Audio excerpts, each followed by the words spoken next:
আমি খুব খুশি হলাম যে স্বাস্থ্য মন্ত্রণালয় এই আয়োজন করেছে। এই আশা করি এই যাত্রা সাক্ষাতের কারণে আমরা অনেক সুফল পাব। স্বাস্থ্য সেবা যে স্বাস্থ্যহীন সেটা আমরা সবাই বুঝি, এবং একে অপরকে দোষ দিই, এর কারণে এটা হয় না, ওর কারণে এটা হয় না। দোষ দিলে তো স্বাস্থ্যহীনতা দূর হয়ে যাবে।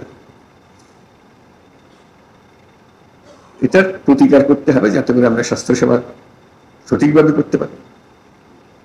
দুনিয়ার যত দেশ আছে, যত জাতি আছে, তারা যদি নিজেদের স্বাস্থ্যসেবা আমাদের চাইতে ভালো করতে পারে, আমাদের মধ্যে কি গাফিলতি আছে, কি অভাব আছে যে কারণে আমরা পাচ্ছি,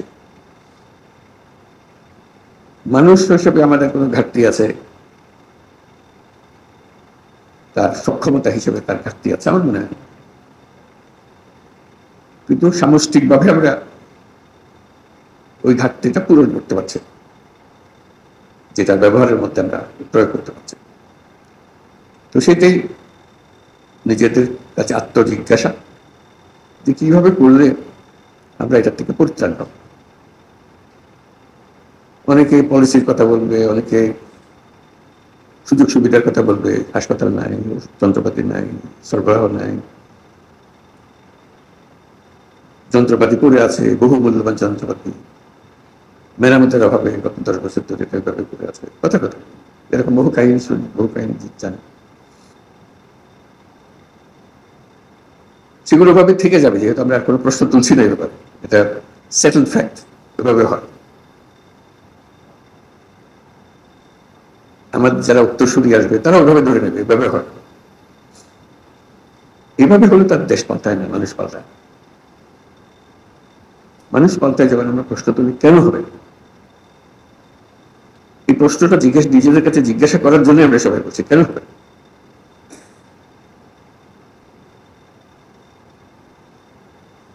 আমাদের কি কিছু অভাব আছে মানুষ হিসেবে? আমরা কি অধমুক্ত জাতি? আমাদের সমস্ত কিছু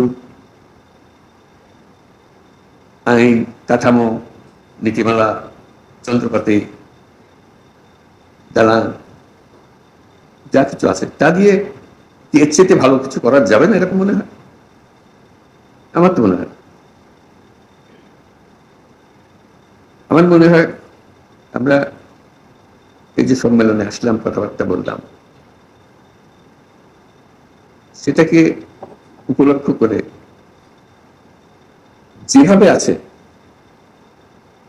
সেটাকে যদি আমরা প্রশ্ন করি যে এইভাবে থাকবে না, আমি এটাকে অন্যভাবে করব, কারো সাহায্যের দরকার নাই, উপরওয়ালার দিকে তাকিয়ে থাকতে হবে না, নিচের ওয়ালার কাছে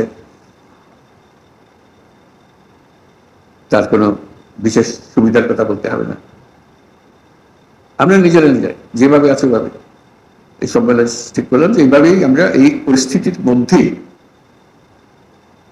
সমস্ত অভাব এবং ঘাটতির মধ্যেই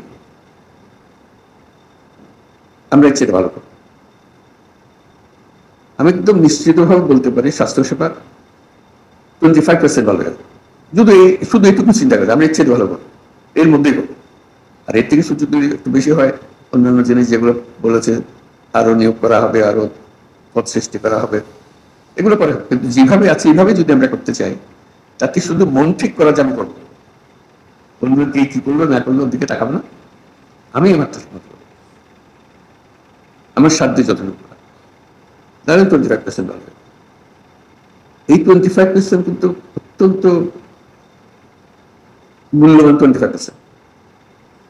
এখানেই মানুষ মারা যাচ্ছে এই 25% ভেতরে, যেটুকু আমরা করছি না, যেটা আমি করতে পারতাম, নানা ব্যাখ্যা দিয়ে সেটাকে ঢেকে রাখছি আমরা, কিন্তু ভেতরে আমি জানি যে আমি পারতাম। কি হয়েছে, আমি গর্তের মধ্যে পড়ে গেছি।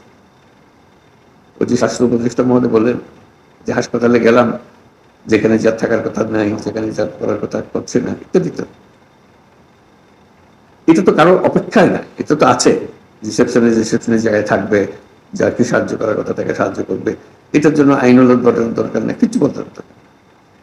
শুধু যেটুকু নিয়ম পালন করার বিষয়। এই সম্মেলনে আমরা চেষ্টা করি 25% যেটার কথা বললাম নিজেরা করে ফেলতে হবে, এবং 25% যেটা একটু বেশিও করতে পারবো। এই জন্য একটা মহা সুযোগ। এটা ঐতিহাসিক যদি সম্মেলনের কারণে নাও হয়ে থাকে, এটা মহা পরিবর্তন দেশের মধ্যে এসছে। আপনারা নিশ্চয় অনুভব করেছেন।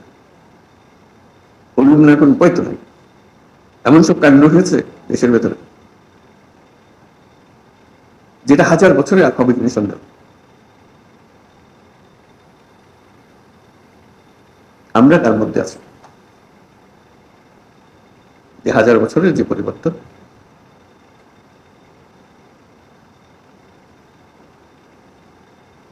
সেই সুযোগ, সেই আবহ, এর ভেতরে আমরা আছি। এই যে একটা জোয়ার, এই জোয়ারের মধ্যে যদি আমরা ঢুকে পড়ি, চিন্তা করেন আমাদের কি পরিবর্তন হবে। আমি আবারও বলছি, কিছু পরিবর্তন হচ্ছে না। মেশিন ভাগা পড়ে আছে, যেখানে যেটা থাকার কথা সেটা নাই, ইত্যাদির মধ্যে শুধু একটা মহা সুযোগ পেয়েছে, এবং এটা আমার আপনার মাধ্যমে হচ্ছে। আমরা এই প্রবাহের মূল চালিকা শক্তি। আমাদের ছেলে মেয়েরা, বাচ্চারা এখনো নাই, ওরা আসবে, ওরা দেখবে। যারা আমাদের বয়সে বড় তারা চলে গেছে বা কর্মক্ষেত্রে নাই, আমাদের হাতে এটা এই পরিবর্তনের জোয়ার।